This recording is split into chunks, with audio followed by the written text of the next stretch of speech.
Jangan lupa subscribe YouTube channel Metro TV News dan jangan lupa nyalakan notifikasinya.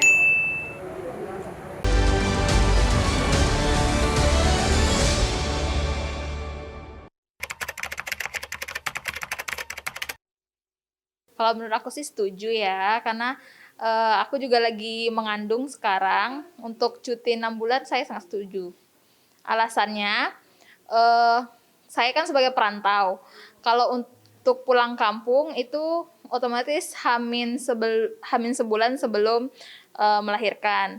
Dan takutnya kalau misalnya 3 bulan, berarti itu sekitar 40 hari udah balik lagi ke Jakarta. Itu mungkin kalau 6 bulan waktu yang sangat cukup ya. Sebagai seorang perempuan, apalagi sebagai seorang ibu, sebenarnya setuju sih. Mengingat kesehatan mental para ibu ya, sekarang banyak banget ibu-ibu yang mengalami baby blues gitu kan. Mungkin juga butuh ditambahkan waktu untuk meliburkan diri, walaupun di rumah juga sebenarnya nggak libur gitu. Jika dilihat dari sudut pandang seorang ibu yang baru saja melahirkan, tentu sangat menyenangkan dan melegakan ya. Bisa fokus mengurus anak selama 6 bulan, ditambah didampingi suami yang juga diberikan cuti 40 hari. Karena buat saya sih kalau untuk cuti 6 bulan itu mungkin terlalu panjang ya. Mungkin bisa dikaji lagi oleh DPR yang... Untuk ibu-ibu baru yang baru melahirkan anak pertama, pastikan akan sangat membutuhkan waktu yang lebih banyak untuk sama anak-anak mereka gitu supaya nggak kaget. Jadi kalau akan ada wacana peraturan seperti itu sih saya sangat setuju ya. Tapi jika dilihat dari sudut pandang si pemberi pekerjaan atau perusahaan, apakah sudah cukup bijaksana? Khawatirnya ke depan nanti perekrutan wanita ini akan berkurang dan perusahaan juga jadi punya preferensi baru dalam meng-hire karyawan. Jadi menurut saya alangkah baiknya jika RUU ini dipertimbangkan matang-matang dan dilihat dari berbagai sudut pandang. Temu lagi di Hot Room, Ibu Suryani Motik sebagai pengusaha. Sebagai pengusaha, kalau sampai undang-undang ini lolos, apakah Ibu masih mempekerjakan wanita? Terima kasih Bang. Ya. Pasti saya mempekerjakan wanita.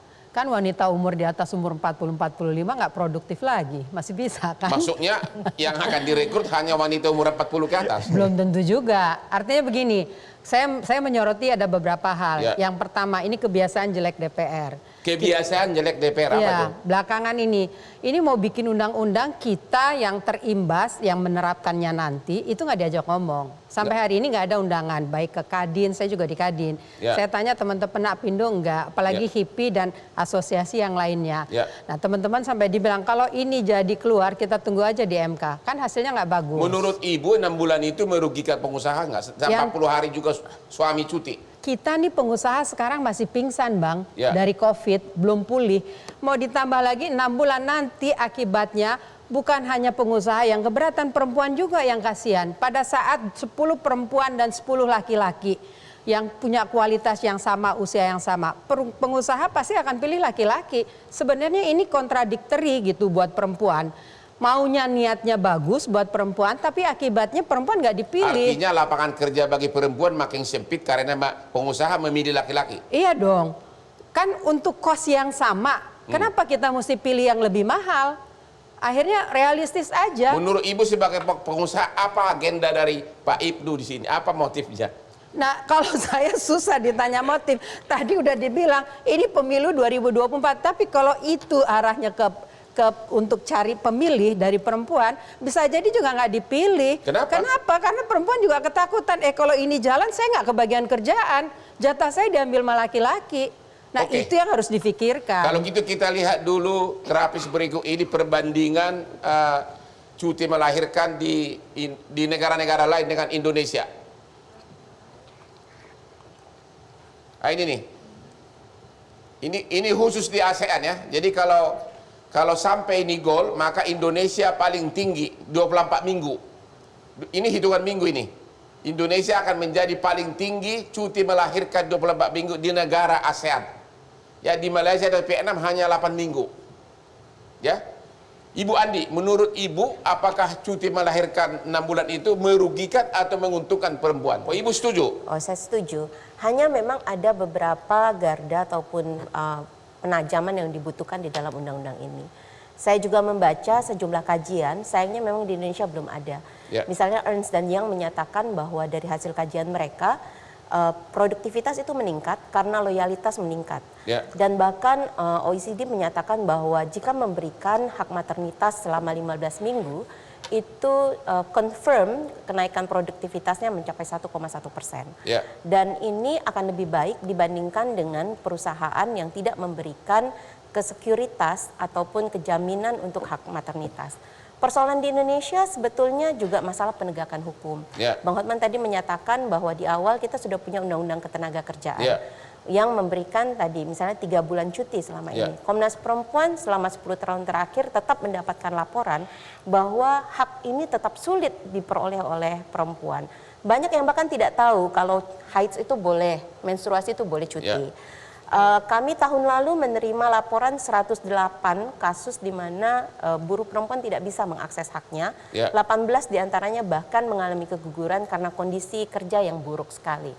Jadi isu tentang menaikkan cuti ini juga tentunya harus dilengkapi dengan memang adanya metode insentif dan juga pengawasan yang lebih baik. Pertanyaan saya Bu begini, andaikan ibu pengusaha, ada 2 melamar, dua-duanya sarjana ekonomi, 1 laki, 1 perempuan calon pengantin. Ibu milih yang mana kalau Anda tahu bahwa begitu nikah, hamil, melahirkan ini Nah, wanita yang menarik memang gini akan Bang. cuti 6 bulan. Betul. Tolong dijawab. Betul.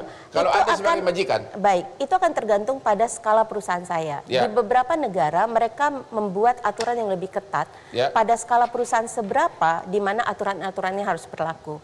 Kita ambil contoh misalnya India yang melakukan cuti 6 bulan dalam 5 tahun terakhir. Ataupun juga ada insentif yang dilakukan oleh pemerintah karena bisa jadi perusahaan ataupun unit usaha itu secara prinsip setuju, tapi secara kapasitas tidak mampu. Ya. Karena itu negaranya menyediakan talangan sehingga dia bisa melakukan itu. Nah, yang juga ingin saya tekankan di sini adalah di dalam rancangan undang-undang ini sebetulnya menekankan peran yang cukup equal setara antara bapak dan ibu. Oke. Tetapi Ibu ini yang menyinggung belum bapak. kurang. Istri 6 bulan, suami 40 hari cuti. Apa jaminan bahwa suami malah bukannya ngeluyur kemana-mana 40 hari itu? Betul, ini menarik karena ada beberapa daerah di Indonesia yang sebetulnya memiliki perda untuk memberikan cuti yang panjang bagi suami. Jika tidak diberikan dengan model parenting yang juga memastikan si ayah ini akan membantu istrinya, tentunya ini akan sulit. Kita lihat dari kajian COVID selama ini. Setelah ada kebijakan kerja dari rumah, itu bebannya ibu di dalam rumah bertambah karena Ya. bapaknya kerja dari rumah. Tetapi juga kita berhadapan pada situasi masyarakat kita yang secara demografis berubah. Kalau dulu orang tinggal dengan ayah ibunya, extended family yang bisa memberikan dukungan. Sekarang banyak sekali pasangan muda yang hanya tinggal berdua saja. Karena itu 40 hari pertamanya itu bisa jadi sangat dibutuhkan. Kami di Komnas Perempuan ada pegawai yang laki-laki dan perempuan dengan model keluarga yang berbeda. Dan bisa setelah ada wacana ini saya juga sempat melakukan pertanyaan lebih lanjut dan memang kelihatan kalau di Komnas Perempuan yang laki-laki bisa mengambil cuti 2 minggu. Ya. Jadi ini yang sebetulnya menurut kami sebetulnya akan menjadi baik jika dia dilengkapi dengan kepastian-kepastian. Nah, rancangan undang-undang yang saat ini lebih banyak menekankan masih pada peran ibu. Hak untuk mendapatkan parenting misalnya, memastikan layanan parenting itu nanti kalau tidak ada boldnya itu yang datang akan 90% ibu-ibu lagi. Kalau gitu Pak Ibnu, kalau seorang ibu sudah melahirkan, dia pertama 3 bulan, terus 3 bulan lagi, hamil lagi, melahirkan lagi, dia berhak lagi cuti 6 bulan. Udah 6 bulan, hamil lagi, melahirkan lagi, 6 bulan lagi. Kapan bekerjanya Pak? Itu saya kira kan bicara kasus ya, case ya. Memang itu kenyataan, Jadi bisa tidak bisa terjadi. bicara general. Nah, kalau itu terjadi, tetap berhak dia cuti. Kalau dia karyawan perusahaan berhak cuti. Jadi kalau tiap tahun bikin anak, dapat cuti 6 bulan. Makanya ini saya katakan itu case. Ya. Jadi tidak bisa digeneralisir untuk Ya. semua ibu hamil, semua keluarga itu kalau suaminya di rumah itu pasti bikin anak lah. Ya. Kan mereka juga punya memprogram sendiri, misalnya dengan kontrasepsi atau apalah gitu kan memprogram dengan dirinya sendiri, tidak lepas saja begitu. Ini kan masih rancangan Bang, jadi nanti akan kita bicarakan dengan pemerintah, termasuk dengan berbagai stakeholder, pengusaha dan lain sebagainya. Nanti titik temunya bagaimana biar mengenakkan semua pihak. Tanggal 30 itu agendanya baru disahkan di DPR. Sebagai inisiatif DPR. Inisiatif ya, artinya masih RUU ya. Masih RUU. Oke, kita istirahat dulu, kita ketemu lagi setelah jeda berikut ini.